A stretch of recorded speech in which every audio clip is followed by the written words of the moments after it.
కొమరంభీం ఆసిఫాబాద్ జిల్లా సిర్పూర్ మేజర్ గ్రామ పంచాయతీ పరిధిలో ఎన్ఎంఆర్ పారిశుద్ధ్య కార్మికులు నిరసన దిగారు. 22 నెలలుగా తమకు జీతాలు చెల్లించడం లేదంటూ పారిశుద్ధ్య పనులు బహిష్కరించారు. వేతనాలు లేక కుటుంబ పోషణ భారంగా మారిందని, కిరాణా దుకాణాల్లో అప్పులు కూడా దొరకటం లేదని కార్మికులు ఆవేదన వ్యక్తం చేశారు. పెండింగ్లో ఉన్న జీతాలను వెంటనే విడుదల చేసి తమ సమస్యను పరిష్కరించాలని ప్రభుత్వాన్ని డిమాండ్ చేస్తున్నారు.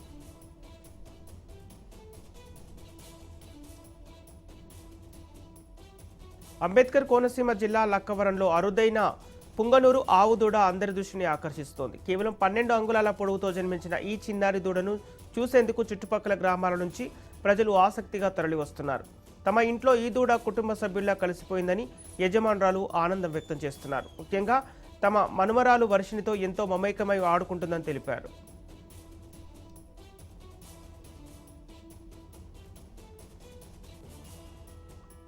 అంబేద్కర్ కోనసీమ జిల్లా కొత్తపేట పరిధిలో అక్రమ ఇసుక తవ్వకాల ఆరోపణలు కలకలం రేపుతున్నాయి.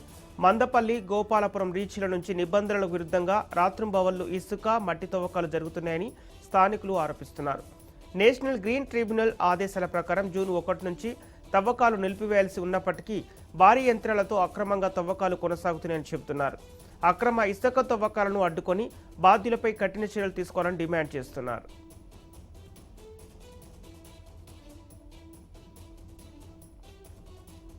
హైదరాబాద్లో ఉప్పల్ ఫుడ్ సేఫ్టీ అధికారులు కొరడా జులిపించారు. సిద్ధి వినాయక ఫుడ్స్ బ్రెడ్ తయారీ unit, golden foods, Osmania biscuit తయారీ యూనిట్లలో తనిఖీలు నిర్వహించారు. ఈ తనిఖీల్లో 2 యూనిట్లలోనూ ఆహార భద్రతా నిబంధనల ఉల్లంఘనలు, పరిశుభ్రత లోపాలు గుర్తించారు. సిద్ధి వినాయక ఫుడ్స్లో ఆహార పదార్థాలు నేలపై నిల్వ ఉంచడం, కార్మికులు అప్రాన్లు, గ్లౌజులు లేకుండా పనిచేయటం, అపరిశుభ్ర వాతావరణంలో తయారీ, ప్యాకేజింగ్ వంటి లోపాలు గుర్తించారు. నిర్ణీత గడువులోగా లోపాలు సరిచేయకపోతే కఠిన చర్యలు తీసుకుంటామని ఫుడ్ సేఫ్టీ అధికారులు హెచ్చరిస్తున్నారు.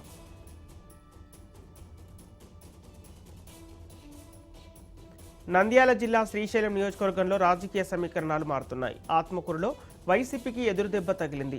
వైసీపీ మాజీ కౌన్సిలర్ సుల్తాన్ తన అనుచరులు, కార్యకర్తలతో కలిసి టీడీపీలో చేరారు. పార్టీలో చేరిన వారికి ఎమ్మెల్యే పసుపు కండువాలు కప్పి ఆహ్వానించారు. ఈ సందర్భంగా కూటమి ప్రభుత్వం చేపడుతున్న సంక్షేమ కార్యక్రమాలు, నియోజకవర్గ అభివృద్ధి పనులకు ఆకర్షితులై టీడీపీలో చేరినట్లు సుల్తాన్ తెలిపారు. విశాఖ జిల్లా పెందుర్తి పిఎస్ పరిధిలోని ప్రహ్లాదపురంలో దారుణ ఘటన చోటు చేసుకుంది. ఒంటరిగా నిద్రిస్తున్న 70 ఏళ్ల వృద్ధురాలు పెడమ్మను గుర్తు తెలియని దుండగులు హత్య చేసి ఆమె ఒంటిపై ఉన్న బంగారు ఆభరణాలు దోచుకెళ్లారు. సమాచారం అందుకున్న పెందుర్తి పోలీసులు ఘటనా స్థలికి చేరుకొని పరిశీలించారు. కుటుంబ సభ్యుల నుంచి వివరాలు సేకరించి హత్యకు గల కారణాలపై అన్ని కోణాల్లో దర్యాప్తు చేపట్టారు.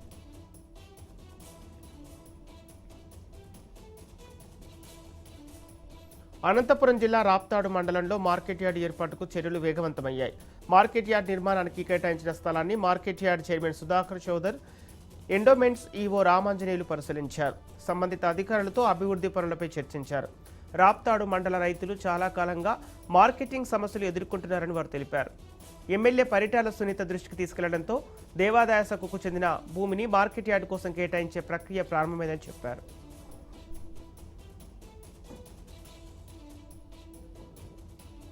తిరుమల శ్రీవారిని పలువురు ప్రముఖులు దర్శించుకున్నారు. వీఐపీ విరామ సమయంలో ఏపీ హైకోర్టు న్యాయమూర్తి జస్టిస్ బివిఎల్ఎన్ చక్రవర్తి, ఎచ్చెర్ల ఎమ్మెల్యే నడుకుదిటి ఈశ్వరరావు, తెలంగాణ జడ్చెర్ల ఎమ్మెల్యే అనిరుద్ రెడ్డి, మాజీ మంత్రి సినీ నటుడు బాబుమోహన్ వేర్వేరుగా స్వామివారి సేవలో పాల్గొన్నారు. టీటీడీ అధికారులు వారికి దర్శన ఏర్పాట్లు చేశారు. స్వామివారి దర్శన అనంతరం రంగనాయకుల మండపంలో పండితులు ఆశీర్వదనం అందించి తీర్థ ప్రసాదాలు అందజేశారు.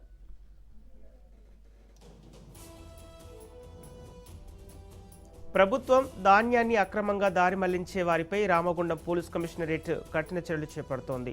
సీఎంఆర్ బియ్యాన్ని అక్రమంగా విక్రయించి ప్రభుత్వానికి భారీ నష్టం కలిగించిన కేసులో ఓ రైస్ మిల్ నిర్వాహకుడిపై ప్రివెంటివ్ డిటెక్షన్ యాక్ట్ను అమలు చేశారు. ప్రభుత్వ ధాన్యాన్ని బ్లాక్ మార్కెట్కు తరలిస్తూ ప్రజల ఆహార భద్రతకు భంగం కలిగించే వారిపై కఠిన చర్యలు తప్పవని పోలీసులు హెచ్చరిస్తున్నారు.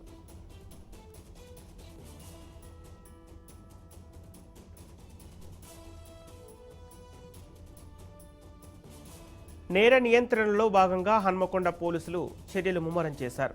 కుమార్పల్లి మార్కెట్లోని దుకాణ యజమానులతో సిఐ సమావేశం నిర్వహించారు. ప్రతి షాప్లో తప్పనిసరిగా సీసీ కెమెరాలు ఏర్పాటు చేసుకోవాలని సూచించారు. దొంగతనాలు ఇతర అవాంఛనీయ ఘటనలు జరిగినప్పుడు సీసీ కెమెరాల ఫుటేజీ పోలీసులకు కీలక ఆధారంగా ఉపయోగపడుతుందని తెలిపారు. మార్కెట్ ప్రాంతాల్లో అనుమానాస్పద వ్యక్తుల కదలికలు కనిపిస్తే వెంటనే పోలీసులకు సమాచారం అందించాలన్నారు. వికారాబాద్ జిల్లా లక్ష్మీనారాయణపూర్లో చోరీ ఘటన కలకలం రేపింది. అర్ధరాత్రి గుర్తు తెలియని దొంగలు 2 ఫర్టిలైజర్ షాపుల షట్టర్లు తొలగించి నగదు అపహరించారు. దొంగతనం విషయాన్ని స్థానిక పోలీసులకు సమాచారం ఇచ్చినట్లు పేర్కొన్నారు. ఘటనపై పోలీసులు విచారణ చేపట్టి దొంగలను గుర్తించే పనిలో నిమగ్నమయ్యారు.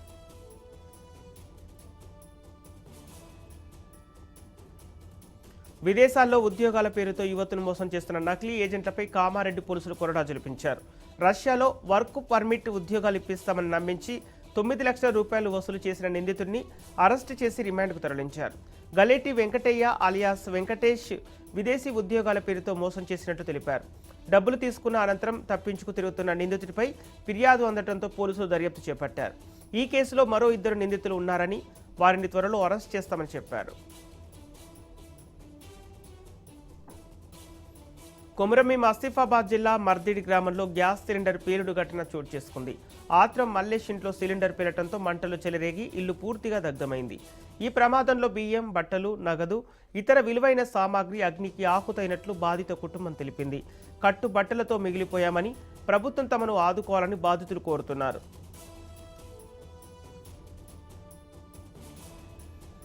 భద్రాచలంలో జాతీయ ఆదివాసీ సదస్సు నిర్వహించారు. ఆదివాసీ రాజ్యాంగ హక్కులు, సంస్కృతి సమన్వయ రక్షణ సమితి ఆధ్వర్యంలో జరిగిన ఈ కార్యక్రమానికి మాజీ జెడ్పీ చైర్మన్ చందా లింగయ్య దొర అధ్యక్షత వహించారు.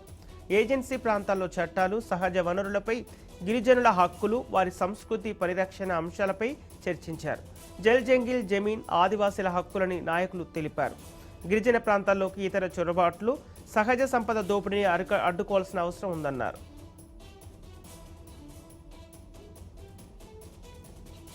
మంచిర్యాల జిల్లా భీమారం రిజర్వ్ ఫారెస్ట్లో కొత్తగా చేపట్టిన ప్లాంటేషన్ పనులు వన సంరక్షణ సమితి సభ్యులు అడ్డుకున్నారు. 1995లో నాటిన నీలగిరి ప్లాంటేషన్ ద్వారా ఆదాయంలో తమకు రావాల్సిన 50% వాటాను అటవీశాఖ అధికారులు ఇవ్వటం లేదని ఆరోపించారు. నీలగిరి చెట్ల విక్రయం ద్వారా వచ్చిన మొత్తంలో తమకు దాదాపు 20 లక్షల రూపాయలు రావాల్సి ఉందని విఎస్ఎస్ సభ్యులు తెలిపారు.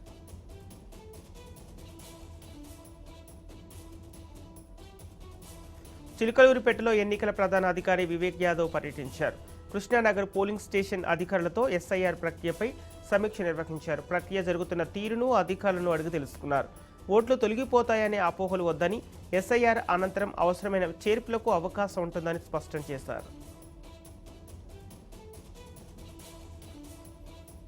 భద్రాద్రి కొత్తగూడెం జిల్లాలో డీజీపీ సివి ఆనంద్ పర్యటించారు. మనుగూరులో నూతన పోలీస్ స్టేషన్తో పాటు హెడ్ క్వార్టర్స్లో గెస్ట్ హౌస్, ఏఆర్డీఎస్పీ క్వార్టర్స్ ప్రారంభించారు. అనంతరం ఐజీ చంద్రశేఖర్ రెడ్డి జిల్లా ఎస్పీతో కలిసి పోలీసు అధికారులతో నేరాల నియంత్రణ, కేసుల పురోగతిపై సమీక్షా సమావేశం నిర్వహించారు.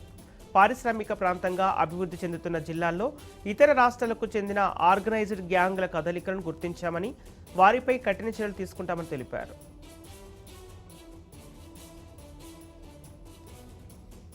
ములుగు జిల్లాలో జాతీయ రహదారి 163 విస్తరణ పనులు నత్తనడకన సాగుతున్నాయి.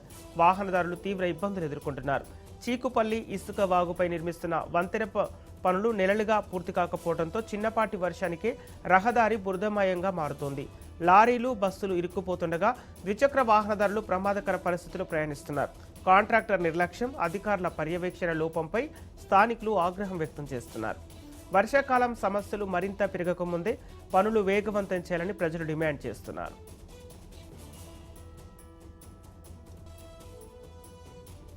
ఏపీలో ఈ నెల 17న రాష్ట్ర వ్యాప్తంగా మెగా పేరెంట్స్ టీచర్స్ మీటింగ్ నిర్వహించనుంది ప్రభుత్వం. అన్ని ప్రభుత్వ పాఠశాలల్లో జరిగే ఈ సమావేశాల్లో విద్యార్థుల ప్రగతి, అభ్యసన స్థాయిపై తల్లిదండ్రులకు వివరాలు అందించనున్నారు. హోలిస్టిక్ ప్రోగ్రెస్ కార్డుల ద్వారా విద్యార్థుల సమగ్ర అభివృద్ధిపై పూర్తి సమాచారాన్ని తల్లిదండ్రులకు అందజేయనున్నారు.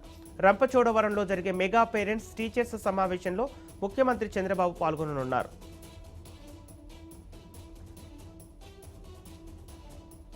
అనంతపురం జిల్లా గుంతకల్లు దుర్గా హుండీ ఆదాయంపై వివాదం నెలకొంది. హజ్రత్ మస్తాన్ వలీ దర్గా హుండీ ఆదాయాన్ని వక్ఫ్ బోర్డు తీసుకెళ్లడంపై ఎమ్మెల్యే గుమ్మనూరు జయరాం ఆగ్రహం వ్యక్తం చేశారు. ఆంధ్రప్రదేశ్, కర్ణాటక నుంచి వేల సంఖ్యలో భక్తులు దర్గాకు వస్తున్నప్పటికీ దర్గా అభివృద్ధి, మౌలిక వసతుల కల్పనపై తగిన శ్రద్ధ చూపటం లేదని ఆరోపించారు. ఎన్నికల సమయంలో దర్గా అభివృద్ధి చేస్తామని హామీ ఇచ్చినట్లు ఎమ్మెల్యే తెలిపారు.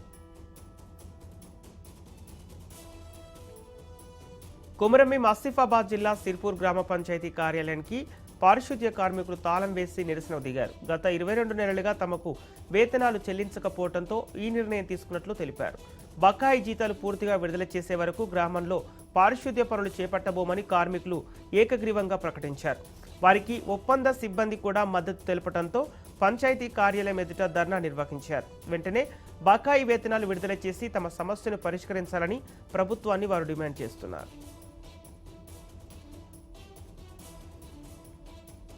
గుంటూరు జిల్లాలో సీఎం రిలీఫ్ ఫండ్పై పత్తిపాడు ఎమ్మెల్యే బూర్ల రామాంజనేయులు కీలక వ్యాఖ్యలు చేశారు.